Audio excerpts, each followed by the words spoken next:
जय हिंद। तो कैसे हैं आप सभी? हम आशा करते हैं आप सभी अच्छा होंगे, स्वस्थ होंगे और मस्त होंगे। तो आइए आज हम जानने वाले हैं क्लास 10th हिंदी गोधली भाग 2 का पहला चैप्टर। और पहला चैप्टर कौन सा है? तो श्रम विभाजन और जाति प्रथा। आप सभी ने पढ़ा होगा श्रम विभाजन और जाति प्रथा। अगर नहीं पढ़ा है तो आप वीडियो के अंत तक बने रहिएगा ताकि आपको ये पूरा का पूरा चैप्टर क्या हो जाए, अच्छे ढंग से समझ आ जाए। क्योंकि ये चैप्टर जो है ना, हमारे रियल लाइफ से जुड़ी हुई घटना पर आधारित है। और ये आपको पता होना चाहिए इसके लेखक कौन है। तो इसके लेखक जो है डॉक्टर भीमराव अंबेडकर जी है। और डॉक्टर भीमराव अंबेडकर वो चीज को गहराई से लिख डाले हैं इसमें, जिसको हम पढ़ करके अपनी बुनियाद हिल सकती है हमारी। ठीक है, तो आइए सबसे पहले हम लोग स्टार्ट करते हैं। इसी के साथ चैप्टर को अंत तक बने रहिएगा।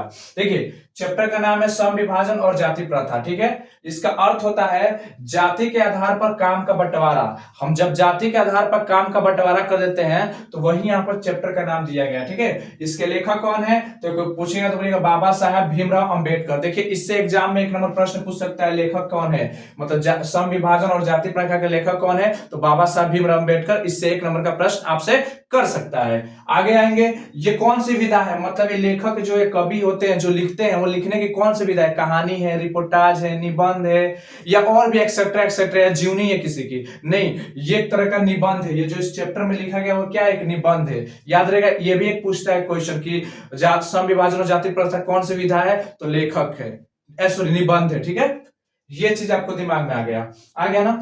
अब थोड़ा सा आप लोग को ये थोड़ा सा और चीज जान लेते हैं। देखिए, लेखक का मैंने परिचय आप लोग को बता दिया। अगर अभी तक आपने नहीं देखा है तो जाइए, इसका डिस्क्रिप्शन में लिंक है और लिंक में से ऑन करके आप लेखक का परिचय देख सकते हैं। मैंने ऑलरेडी उसका एक वीडियो बना दिया है, लेकिन थोड़ा सा मैं उसके बारे में हल्का सा इस जो पढ़ाते वक्त इसमें भी थोड़ा सा मैं आपको बता दूं कि यहां ध्यान दीजिएगा लेखक के परिचय में कि संविधान का जनक किसके जाता है? बाबा साहब भीमराव अम्बेडकर को कहा जाता है। ठीक है, संविधान का जनक बाबा साहब भीमराव अम्बेडकर को माना जाता है। ठीक है, और बताते हैं इनका जन्म 14 अप्रैल 1891 ईस्वी महू मध्य प्रदेश में हुआ था। कहां हुआ था? महू के मध्य प्रदेश में हुआ था। अब एक बात बताऊंगा, जिसे आज हम लोग किस नाम से जानेंगे? अंबेडकर नगर के नाम से जानते हैं। अंबेडकर नगर कहा जाता है, किसका नाम चेंज करके अंबेडकर नगर रख दिया गया है। ठीक है, उसके बाद से देखिए आगे क्या है। उसको बोले कि जाति, किस जाति से बिलोंग करते थे? तो महार जाति से बिलोंग करते हैं। महार मतलब डोम। आप सब समझते हैं डोम उस समय के क्या जानते हैं? आज भी हम लोग डोम को बहुत नीचा ही समझते हैं, लेकिन उस दर्जा सब नहीं समझा जो पहले दर्जा दिया जाता था। आज उस सबसे निचली कोटि के इंसान को समझाता था, जिसके शरीर को छुआ नहीं जा सकता, जिसके घर का पानी तक नहीं पी सकता था कोई, जिसके होता है ना कि आपके सामने आके खड़ा हो जाए तो उसको उतना तक भी खड़ा नहीं होने देते थे।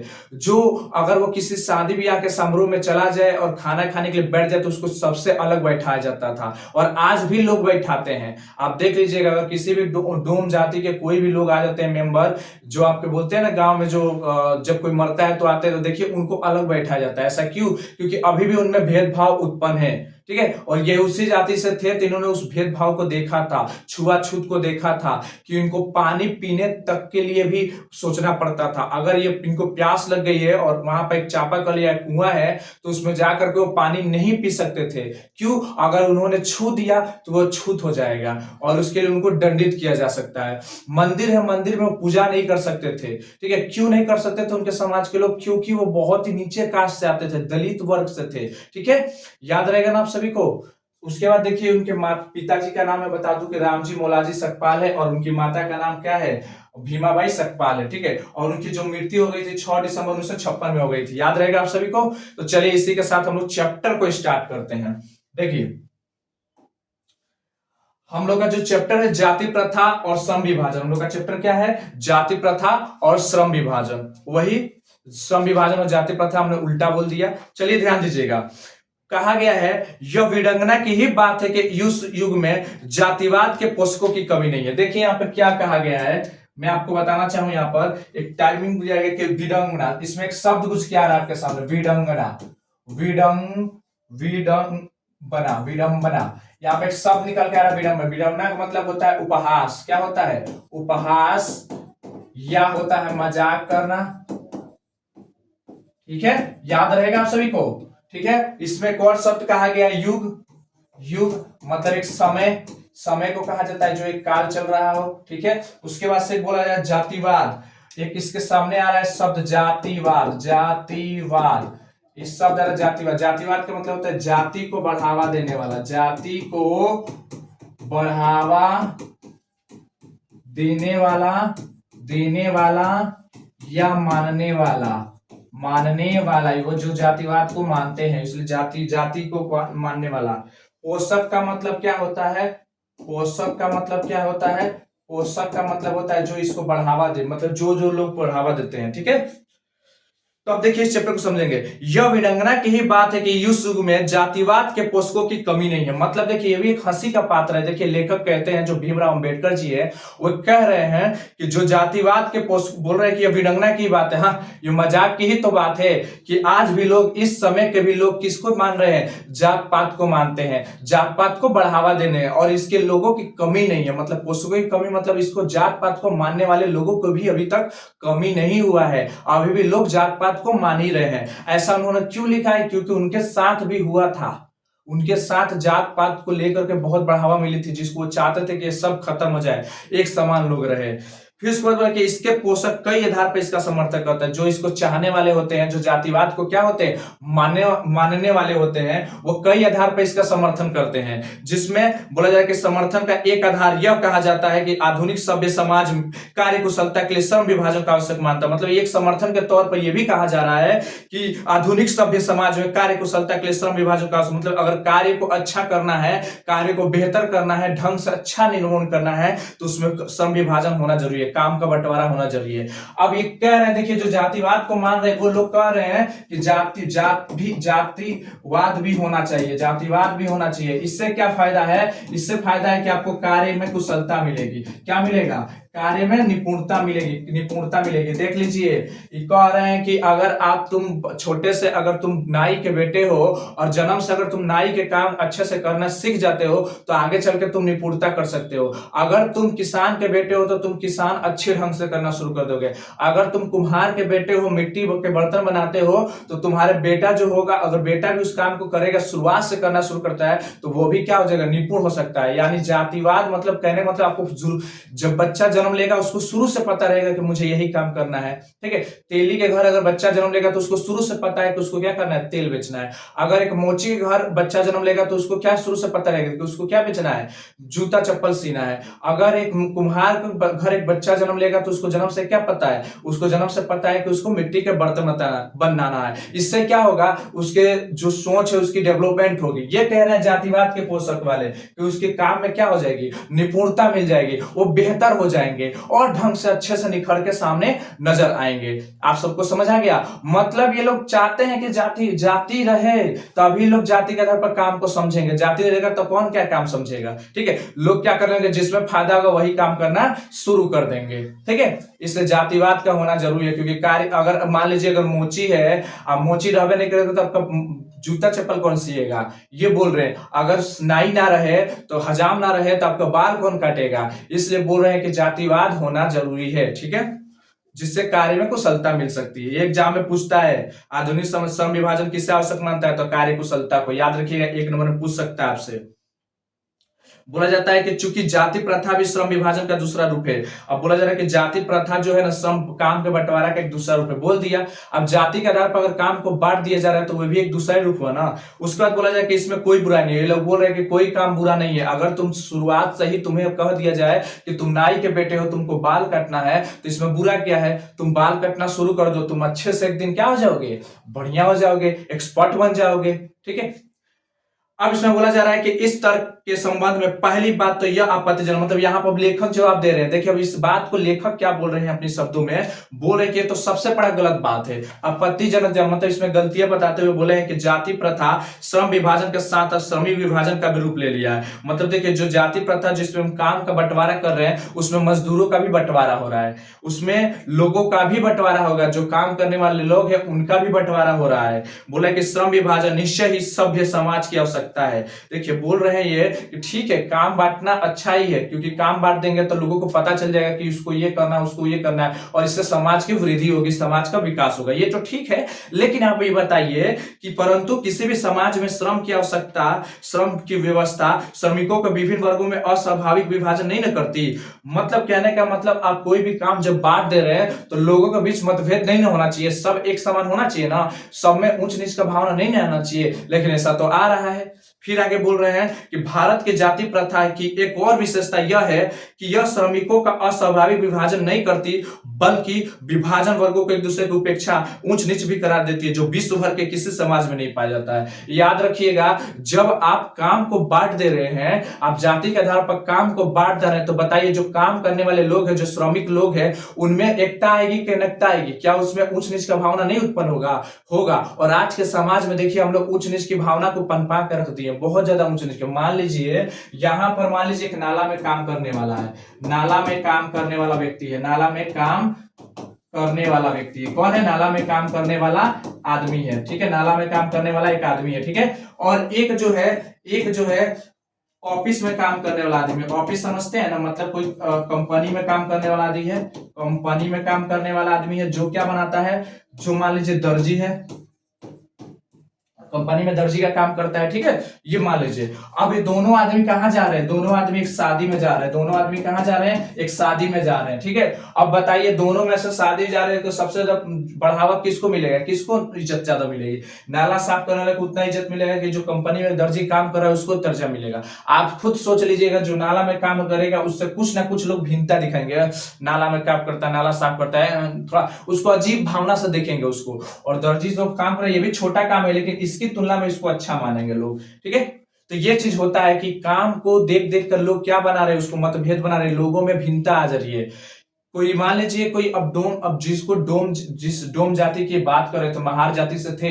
अब मान लीजिए डोम अगर कोई भी खाना वाना बनाते या कोई सामान यूज करते तो आप उसका सामान छुएंगे? मान लीजिए आपके शादी ब्याह में और बैठ करके खाना खा लेते हैं, जिस टेबल पर आप खिला रहे हैं, तो क्या गांव समाज के लोग खाना खाएंगे? नहीं खा सकते हैं। क्यों? क्योंकि वहां पर छू दिया उन्होंने, छुआछूत की बीमारी उत्पन्न हो गई है। तो हमने ही तो लोगों को बांट के रखा है। तो ये सबसे बड़ी गलत बात है कि जातिवाद के आधार पर हम लोग क्या कर रहे हैं, काम को बांट रहे हैं, जो बिल्कुल भी उचित नहीं है। ये कौन बोल रहे हैं? ये बाबा साहब भीमराव अंबेडकर जी बोल रहे हैं कि बिल्कुल गलत है, ऐसा नहीं होना चाहिए समाज। हाँ काम को बांटिए, अच्छी बात है, इससे तरक्की होगा, लेकिन ऐसे काम को मत बांटिए जिससे लोगों के बीच में ऊंच नीच की भावना उत्पन्न है, छोटा बड़ा। और आज हो गया है, देखिए जो ज्यादा पैसा कमा रहे जो ज्यादा पैसा कमा रहे, अच्छे लाइफ स्टाइल जी रहे, वो छोटे दूसरे लोगों को कमजोर समझ रहे हैं। जिसकी झोपड़ी है, जिसके घर नहीं है, जिसके बेहतर कुछ नहीं है, तो उसको नीचा ऊंचा समझा जा रहा है। जिसके कपड़े फटे हैं उसको भिखारी समझा जाता है। जो भले कुछ मतलब ये समाज में चल रहा है ना, वो आज भी चल रहा है, ठीक है। आगे बोल रहा है कि ये बोला गया कि विश्व के किसी समाज में नहीं पाया जाता। जो ऊंच नीच की भावना है ना, वो विश्व के किसी भी समाज में ऐसा नहीं पाया गया है, ठीक है। जाति प्रथा को यदि हम श्रम विभाजन मान ले जाति प्रथा को हम काम का श्रम विभाजन मतलब काम का बंटवारा मान लेते हैं, ठीक है। जाति को प्रथा को यदि हम साफ तो यह स्वाभाविक विभाजन नहीं है, तो यह सही उचित विभाजन नहीं है कि जाति के आधार पर काम को बांटना। उसके योग्य के आधार पर काम को बांटिए ना, जो उसकी स्किल है, जो उसकी योग्यता है, उसके आधार पर बांटिए। अब मान लीजिए तुम चाहते हो नाई का बेटा हो और तुम चाहते हो कि मैं भी एक क्या बनूं, मैं भी एक ऑफिसर बनूं। ऑफिसर सिर्फ राजपूत खानदान के बन सकते हैं, ऐसा लागू है। तो बताओ क्या तुम बन पाओगे? नहीं बन पाओगे। सपने देखते रह जाना कि तुमको हमेशा बाले काटना है। क्यों? क्योंकि इस पोषक तत्व जो जातिवाद के मानने वाले लोग हैं वो कह चुके हैं कि जो जाति के आधार पर ही तुमको काम मिलेगा, तुमको इस जाति में आने के लिए नहीं मिल सकता है, ठीक है। आगे बोला जा रहा है कि क्योंकि ये मनुष्य की रुचि पर आधारित नहीं है। मान लीजिए तुमको काम के आधार पर बांट दिया जाए। चलिए एक चित्र बना के बताते हैं। मान लीजिए एक लड़का है यहाँ पर, मान लीजिए एक लड़का है यहाँ पर, क्या है, एक लड़का है, ठीक है, ये एक लड़का है, ठीक है, ये आपका एक लड़का है, ठीक है, ठीक है, ये आपका लड़का है, ये आपका एक लड़का है, ध्यान दीजिएगा आपका लड़का है, ठीक है। और इस लड़के का ये रहा एक लड़का है, ठीक है, ये एक आपका लड़का है, ठीक है। और ये लड़का क्या चाहता है? ये चाहता है काम करना। मान लीजिए कि काम कर रहा है नाई का, क्योंकि इसके पिताजी भी क्या थे, एक नाई थे, ठीक है, बाल काटने वाले जिसको आप लोग क्या बोलते हैं, हजाम बोलते हैं, हजाम, ठीक है, हजाम बोलते हैं, ये हजाम का लड़का है, ठीक है, और एक काम कर रहा है, ठीक है, इसका नाम विनोद है, सॉरी कुछ भी नाम हो सकता है, चलिए एक लड़का है और ये क्या कर रहा है, नाई का काम कर रहा है, जिसको हम लोग हजाम कहते हैं। लेकिन इसकी इच्छा है कि पढ़ लिख कर एक अच्छा नौकरी करे, अच्छा नौकरी करे, एक बहुत अच्छा नौकरी करना चाहता है। ये क्या करना चाहता है, बहुत बेहतरीन नौकरी करना चाहता है। तो बताओ कि अब इसका मन लगेगा इसमें, इस काम में इसका मन लगेगा, इस काम में इसका बिल्कुल भी मन नहीं लग रहा है, यानी हजाम के काम में इसका मन नहीं लग रहा है। लेकिन समाज के लोगों ने कह दिया है कि तुमको जाति के आधार पर तुमको श्रम विभाजन कर दिया गया है कि तुमको नाई का ही काम करना है, ठीक है, और तुम्हारा जो खानदान आएगा, अगला जो वंशज आएगा, वो भी नाई का ही काम करेगा। लेकिन ये क्या पढ़ना चाहता है, ये चाहता है कि मैं पढ़ लिख कर कुछ अलग करूं, एक नौकरी करूं, बेहतर करूं, अपने घर का स्थिति बदलूं। लेकिन ऐसा समाज के लोग नहीं करने पड़े, तो इससे उसकी रुचि बढ़ेगी नहीं, इसमें इसकी रुचि नहीं होगी, जिससे इसकी कमाई भी बहुत कम होगी, ये कमाएगा भी बहुत कम, ये पैसा भी बहुत कमाएगा। इससे इसके घर की तरक्की होगी कि बल्कि निपुणता आएगी। बताइए इसके घर में तरक्की होगा कि इसका घर की स्थिति डाउन होगी? बिल्कुल, इसकी घर की स्थिति क्या होगी, दयनीय स्थिति डाउन हो जाएगी, क्योंकि उस काम में इसको रुचि नहीं है। क्योंकि ये चाहता क्या है, ये पढ़ लिख कर कुछ बनना चाहता है, लेकिन इसके समाज के लोगों ने कह दिया है कि तुम जाति में बहुत अलग हो, इस जाति के लोग यही काम करेंगे। इससे क्या होता है, काम में रुचि नहीं मिलेगा आपको, ठीक है। कुशल व्यक्ति या सक्षम श्रमिक समाज के निर्माण के लिए यह आवश्यक है कि हम व्यक्तियों की क्षमता पर इस सीमा तक विकसित करें कि जिससे वह अपने पेशा या कार्य का चुनाव स्वयं कर सके। मतलब कुशल व्यक्ति अपने अंदर ऐसे कुशलता लाए, कुशलता के आधार पर वो विभाजन करे कि वो अगर आपको नाई का काम नहीं आता है तो आप दूसरा काम कीजिए जिस काम में आपकी मन लगता हो। अगर आपको नाई का काम करना अच्छा नहीं लगता बल्कि आपको पढ़ना लिखना अच्छा लगता है तो पढ़िए लिखिए। ये कौन बोल रहे हैं, ये बोल रहे बाबा साहब भीम आम्बेडकर। ये कहना चाहते हैं कि जब कोई नाई का लड़का हजाम का काम नहीं करना चाहता है, जो कोई धोबी का बच्चा कपड़ा धोना नहीं चाहता है, कुम्हार का बच्चा मिट्टी का बर्तन नहीं बनाना चाहता है, जो सब्जी उगाने वाला लड़का सब्जी नहीं उगाना चाहता है, तो जब ये सब चीजें नहीं करना चाहता, वो कुछ अलग करना चाहता है तो कर सकता है जिस तरह उसके पास स्किल हो। और आज के समाज में ऐसा ही हो रहा है। अब राजा का बेटा राजा नहीं बन रहे हैं, अब कुम्हार का बेटा कुम्हार नहीं बन रहे हैं, अब तेली का बेटा तेली नहीं बन रहे हैं, अब डोम के बेटे डोम जैसा हरकतें नहीं कर रहे हैं। बहुत अलग अलग जातियां, बहुत हर एक तरह की जाति है जो सबसे नीचे जात को दिखाया जाता है यहाँ पर झलक। और उनमें क्या होता है कि काम का बंटवारा बहुत अलग, लोहार का बेटा लोहार नहीं बन रहा है, बल्कि उसकी जिस तरह की योग्यता है, उसके समाज में जैसा काम है, वो करने का स्किल है, वैसे ही करे। आप सोचिए जरा, अब आप पढ़ लिख कर बोलना चाहते हैं, आईएएस ऑफिसर बनना चाहते हैं, या कुछ बनना चाहते हैं, ऑफिसर बनना चाहते हैं, आर्मी में जाना चाहते हैं, या एयरफोर्स में जाना चाहते हैं, या आप कोई अधिकारी बनना चाहते हैं, तो ये सपना पनप रहा है ना आपके अंदर, ये चीजें पनप रही है ना, तो ये पनपना भी छोड़ देते अगर ये जात पात को अभी भी रखा जाता तो।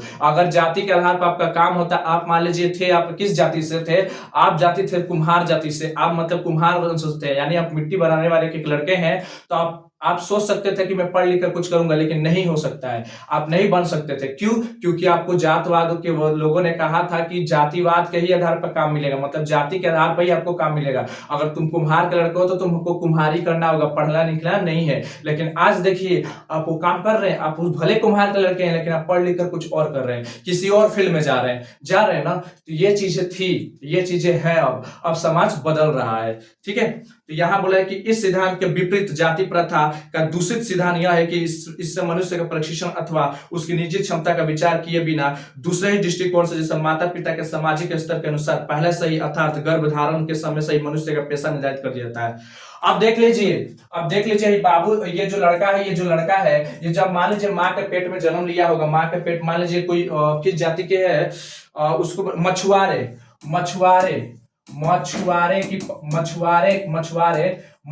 के गर्भ से, मतलब मछुआरे की पत्नी के गर्भ से बच्चा गर्भ में है, उस समय मछुआरे लोग क्या सोच लेते हैं, वहां के समाज के लोग क्या सोच लेते हैं, वो खुद सोच लेते हैं कि अब हमारा बेटा जो होगा, अब ये भी हमारा काम धंधा संभालेगा, आ जाएगा जिंदगी में। तो क्योंकि समाज को देख करके उनके माता पिता वही सोच रहे थे कि हमारा बेटा आएगा तो हमारे काम करेगा। आज आपके माता पिता सोचते हैं कि मेरा बेटा बड़ा होगा तो मेरा काम को संभालेगा, तो ऐसा कुछ नहीं है। अगर आपके पिताजी किसानी करते हैं तो जरूरी नहीं है कि आप भी किसानी कीजिएगा।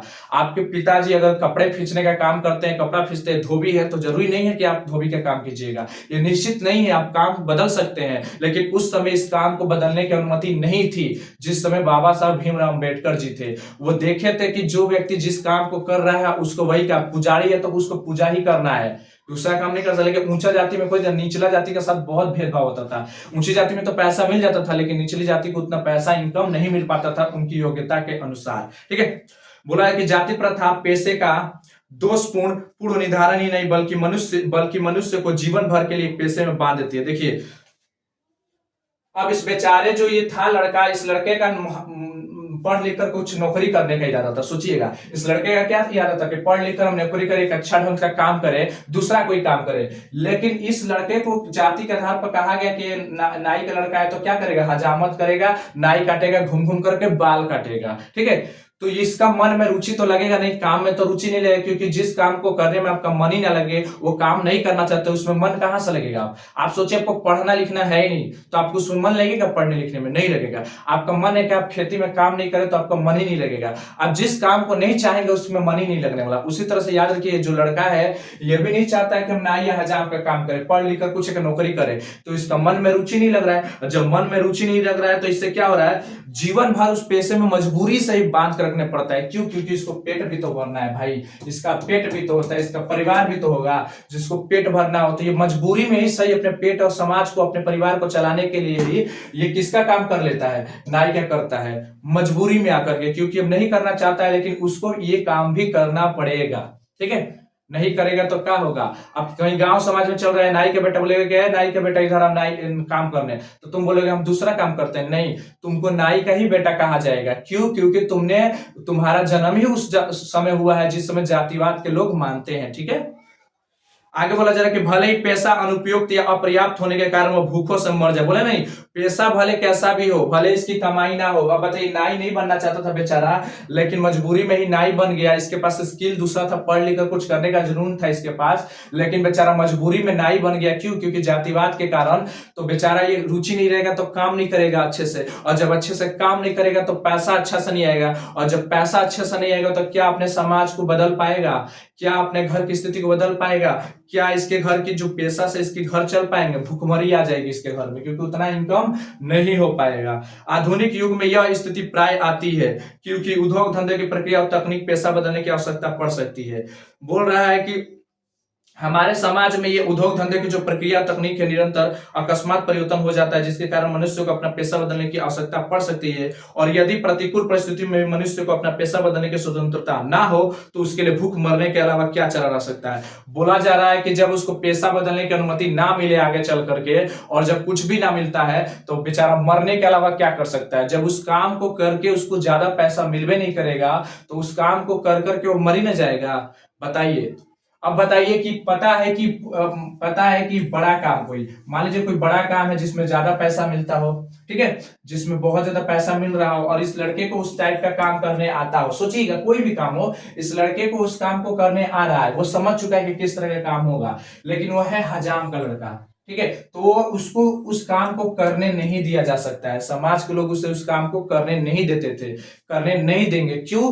क्योंकि वो जातिवाद के आधार पर जन्म हुआ है, यानी नाई का बेटा है तो नाई का काम करेगा, बल्कि वो दूसरा काम नहीं करेगा जिससे वो उसकी घर की तरक्की कभी हो पाएगी, नहीं हो पाएगी, घर का तरक्की नहीं कर पाएगा। ठीक है, अब बोला जा रहा है कि हिंदू धर्म की जाति प्रथा किसी भी व्यक्ति को पेशा चुनने की अनुमति नहीं देती है। बोला जा रहा है कि हिंदू धर्म की जाति प्रथा किसी भी व्यक्ति को पेशा चुनने की अनुमति नहीं देती है जो उसका पैतृक पेशा ना हो, भले ही वो पर उसमें परंपरागत पारंगत हो।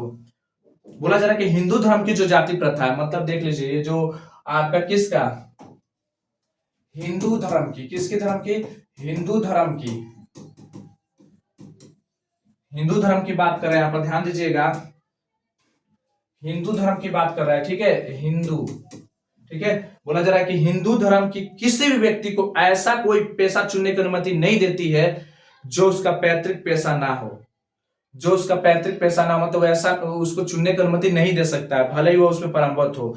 देखिए, अब मान लीजिए कि कहा गया है यहाँ पर कि मान लीजिए आप, वही में बोला कि अगर धोबी के लड़के हैं तो आप धोबी के ही काम को करेंगे, दूसरा काम आप नहीं कर सकते हैं। ठीक है, ये जातिवाद के लोग, भले आप कितने भी स्किल है, आपको कितना भी आता हो कुछ और काम, मान लीजिए आप धोबी हैं तो आपको आता है नाई का काम करना, और अच्छा लग रहा है आपको नाई का काम करना, धोबी है लेकिन आपको नाई का काम करना अच्छा लग रहा है, लेकिन आप धोबी से नाई का काम नहीं कर सकते हैं। धोबी से नाई का काम आप नहीं कर सकते हैं। क्यों?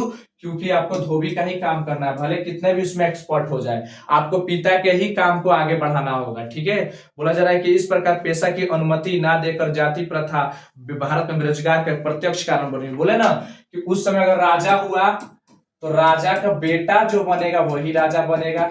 ठीक है, अगर एक मंत्री है तो मंत्री का बेटा ही मंत्री बनेगा। अगर एक धोबी है तो धोबी का बेटा ही क्या बनेगा? धोबी बनेगा।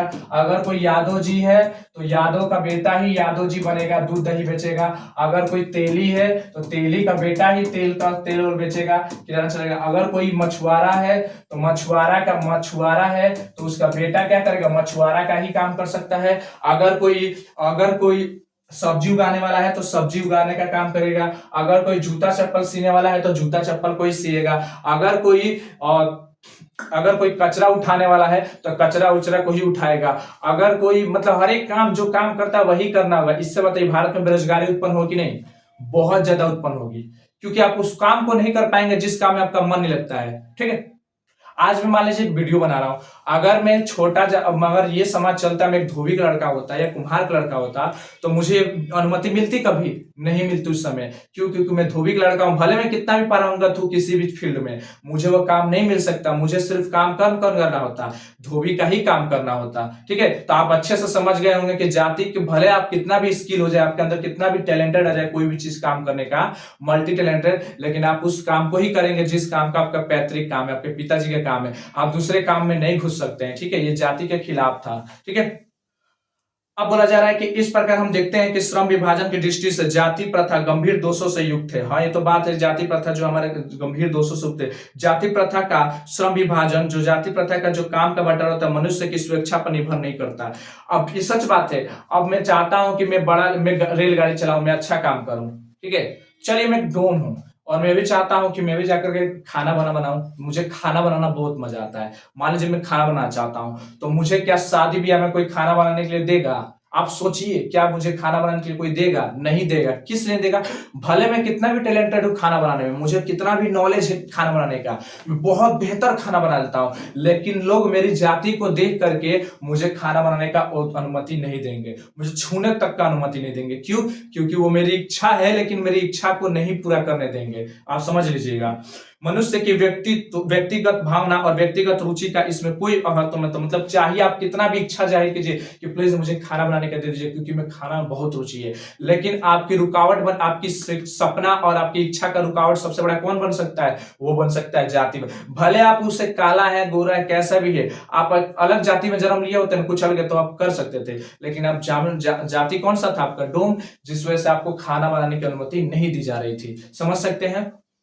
उसका बोला जा रहा है कि इस आधार पर हमें यह स्वीकारना पड़ेगा कि आज के उद्योगों में गरीब और उत्पीड़न इतनी बड़ी समस्या नहीं है जितनी कि बहुत से लोग निर्धारित कार्य के और रुचि के कारण विवशता करते हैं। ऐसी स्थिति स्वभावतः मनुष्य को दुर्भावना को ग्रस्त रहकर टालू का काम करने और कम करने की प्रेरित करती है। ऐसी स्थिति में जहां काम करने वालों का ना दिल लगता हो ना दिमाग लगता हो, कोई कुशलता कैसे प्राप्त कर सकता? मतलब बोला जा रहा है एक चीज, मान लीजिए कोई हरिजन है, ठीक है, जो हमारी जाति का है, या कोई नोनिया है, या कोई गुंजार है, कोई भी अलग अलग जाति के है, सब है।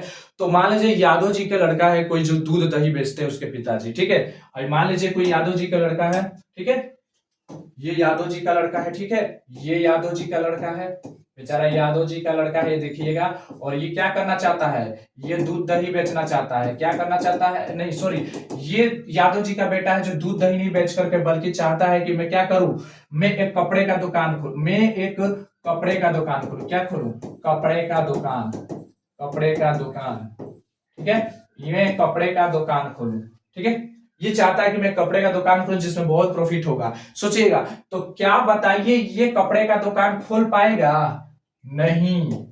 चला पाएगा? नहीं, क्योंकि समाज के लोग इसको कह रहे हैं कि तुम यादव जी के लड़के हो ना, जन्म लिए हो ना, तो तुमको सिर्फ दूध दही बेचना है, गाय भैंस को चराना है, गोबर ओबर उठाना है, ठीक है, यही तुम्हारा काम है, यही तुमको जीवन भर क्या करना है। तो बताइए, ये बाबा साहब बोल रहे हैं कि तब बताइए, इस लोग बोल रहे हैं जातिवाद के लोग कि तुम जब जन्म से ही तुमको बता दिया जाएगा तुम यादव जी के लड़के हो और तुमको दूध दही बेचना है, तो तुम उसमें पारंगत नहीं हो जाएगा, गाय भैंस चराना है तो तुम उसमें पारंगत नहीं हो जाओगे।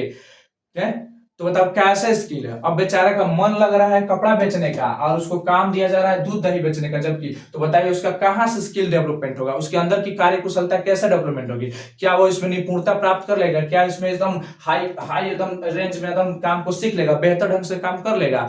बिल्कुल नहीं कर पाएगा, क्योंकि उसकी मन की रुचि नहीं है, बल्कि मन उसका कहां जा रहा है, कपड़े का दुकान खोलने का। तो इससे वो काम में स्किल में मजबूती नहीं मिल सकती है, बाबा साहब बोल रहे हैं। ठीक है, बोला जा रहा है कि अतः निर्विवाद से यह रूप से सिद्ध होता है कि आर्थिक पहलू से ही जाति का प्रथा हानिकारक प्रथा है। मतलब बोला जा रहा है कि इन सब चीजों से हमें ये पता चलता है कि जो जाति प्रथा लोग बोले हैं कि जाति प्रथा से कार्य कुशलता में उन्नति मिलती है, तरक्की मिलती है, ये बिल्कुल गलत है, बिल्कुल गलत है। इससे लोगों में तरक्की नहीं बढ़ेगी, बल्कि ऊंच नीच की भावना उत्पन्न हो जाएगी, लोग बेरोजगार होते जाएंगे, भूखमरी से मरते जाएंगे। और बोला क्योंकि ये मनुष्य की अस्वाभाविक प्रेरणा, रुचि और आत्मशक्ति को दबाकर उन्हें अस्वाभाविक नियमों में जकड़कर निष्क्रिय बना देती है। अब इच्छा बेचारे की थी कि हम एक बहुत बड़ा आदमी बने, कपड़ा बेच करके अपने नाम रोशन करें, अपने घर परिवार का नाम बनाए, पर बेचारे को वो काम नहीं करने दिया जा रहा है। क्यों? क्योंकि समाज के लोग उसे रोक के रखे हैं। समझ है ना, समाज के लोग उसे रोक के रखे। अब बताइए, एक और चीज बताते हैं, यहाँ पे एक और चीज देखिएगा, ये भी एक लड़का है, ठीक है, ये भी एक लड़का है, और ये किस जाति का लड़का है? तो ये जो लड़का है ना, ये एक लड़का है, ठीक है, ये एक जो लड़का है ना, ये एक लड़का है किस जाति का? ये एक लड़का है, लड़का या लड़की कुछ भी हो सकता है, लेकिन मैं लड़का लेकर बोल रहा हूं। मान लीजिए डोम है या चमार है, ठीक है, ये इससे है। अब मान लीजिए जब कहीं शादी विवाह का समारोह है, जब शादी विवाह का समारोह है, सभी जाति के लोग जा रहे हैं, ये भी जाएगा उसमें, शादी विवाह में जाएगा ना। तो बताइए, ये चाहता है कि मैं भी, इसकी इच्छा है अंदर से कि मैं भी क्या कर सकूं, खाना चला सकूं, मैं भी लोगों को खाना खिला सकूं, ठीक है। लेकिन समाज के लोगों ने ये कह दिया है, बना दिया है कि ये निचला कास्ट का लोग है, डोम चमार जो निचला कास्ट के लोग हैं, ये खाना नहीं चला सकते हैं, ये बर्तन को नहीं छू सकते हैं, ये बर्तन से दूर रहेंगे, खाने से दूर रहेंगे। तो ऐसा क्यों कह दिया? वो क्या वो इंसान नहीं है? वो भी एक इंसान है, हम भी एक इंसान है, सभी एक इंसान है। लेकिन यहाँ पर जातिवाद को जो मानने वाले पोषक लोग हैं, वो उसको इतना ना बढ़ावा दे दिए हैं कि हम जैसे लोग उसी को मानते चले आ रहे हैं, ठीक है। तो यहाँ पर ध्यान दीजिए कि जो डोम चमार है, मान लीजिए शादी किसी जगह पर हो रहा है, तो क्या वहां पर वो खाना चला पाएंगे? बिल्कुल नहीं चला पाएंगे। उनकी इच्छा है अंदर से कि हम भी लोगों की सेवा करें, हम भी लोगों को खिलाएं, ऐसे खिलाएं, वो करें, ये करें, लेकिन वो उनकी इच्छाओं को मारना पड़ेगा। क्यों? क्योंकि उनको कमजोर बना देती है, वो अपनों से बीच में दूरियां पैदा कर देती है। एक ही घर के बगल में रहते हैं, मान लीजिए आप मान लीजिए चमार है, ठीक है, और यहाँ पर मान लीजिए कोई अदर जात का, मान यहाँ पर कुम्हार का है घर, ठीक है, यहाँ पर कुम्हार का घर है, एक चमार का घर है, ठीक है, एकदम दोनों पड़ोसी है, एक चमार का घर, एक कुम्हार का घर है, ठीक है। तो मान लीजिए कुम्हार के घर शादी पड़ा, तो बताइए, पड़ोसी को तो सब कुछ दिया जाता है ना, लेकिन यहाँ पर पड़ोसी को छूने नहीं दिया जाएगा।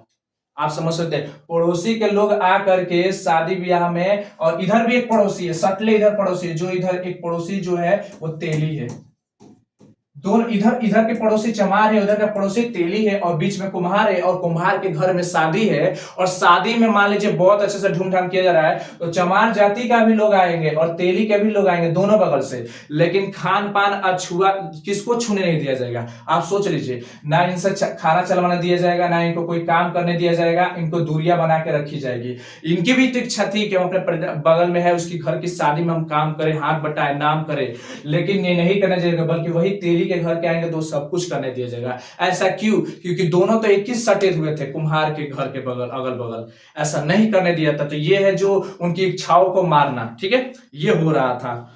अब बोला जा रहा है कि अब मैं समस्या के रचनात्मक पहलू को लेता हूं। मेरे द्वारा जाति प्रथा की आलोचना सुनकर आप लोग मुझसे यह प्रश्न जरूर पूछना चाहेंगे कि यदि मैं जातियों के विरुद्ध हूं तो फिर मेरी दृष्टि में आदर्श समाज क्या है। मतलब ये सब चीजों को लेकर के बाबा साहब बोल रहे हैं कि आप लोग ने जितना चीज भी मेरा पढ़ाई, ये चीज है, इससे आप ये भली भांति जान गए होंगे कि मैं जाति को लेकर बहुत खिलाफ हूं। तो मैं ऐसा क्यों कर रहा हूं, मैं उनके विरोध क्यों हूं, ठीक है। अगर मैं विरोध कर रहा हूं तो एक आदर्श समाज कैसा होना चाहिए, एक अच्छा समाज कैसा होना चाहिए, तो मेरा उत्तर सुन लीजिए। मेरा क्या उत्तर है, वो बोल रहे हैं, अपना उत्तर दे रहे हैं कि मेरा आदर्श समाज स्वतंत्र होना चाहिए, आजाद होना चाहिए, समता होना चाहिए, मतलब सब में एकता होना चाहिए, भातृत्व मतलब सब में भाईचारा भाईचारा की भावना उत्पन्न होना चाहिए, पर आधारित होना चाहिए। मतलब मेरा समाज स्वतंत्र आजाद होना चाहिए, एक समान होना चाहिए और भाईचारे की भावना उत्पन्न होना चाहिए, ठीक है। ना कि जब ये खाना चलाने जाए तो इसको रोक दिया जाए।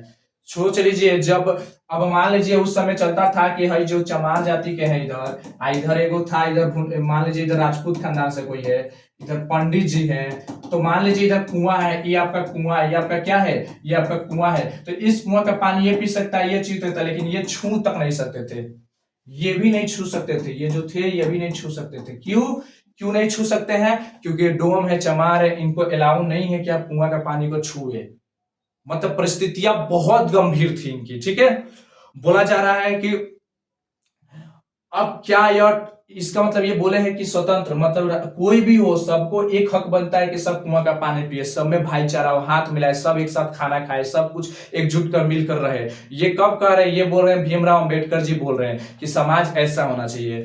क्या यह ठीक नहीं है कि भ्रातृत्व तो हमारे भाईचारे में किसी को क्या आपत्ति हो सकती है? बोले कि क्या ठीक नहीं है? जो भाईचारा है वो क्या गलत हो रहा है? बात जो मैंने बोला है, किसी भी आदर्श समाज में इतनी गतिशीलता होनी चाहिए कि कोई भी वांछित परिवर्तन समाज को एक छोर से दूसरी छोर संचालित कर सके, और ऐसे समाज के बहुविध हितों में सबका भाग होना चाहिए और सबको उनकी रक्षा के प्रति सहज रहना चाहिए। सामाजिक जीवन में और बात संपर्क में अनेक साधन अवसर उपलब्ध रहने चाहिए। तात्पर्य है कि देखिए, समाज में क्या होना चाहिए कि ऐसा समाज हमको बुन के रखना चाहिए कि हम किसी दूसरे की मदद करें तो वो हमारी मदद करे। अगर हम धोबी हैं तो हम कुछ और भी काम कर सके, हम कुम्हार है तो मैं कोई और भी काम कर सकूं, और शायद उनकी ही बदौलत, उन लोगों के ही बदौलत आज हमारा समाज में हम काम करने की इच्छा करते हैं।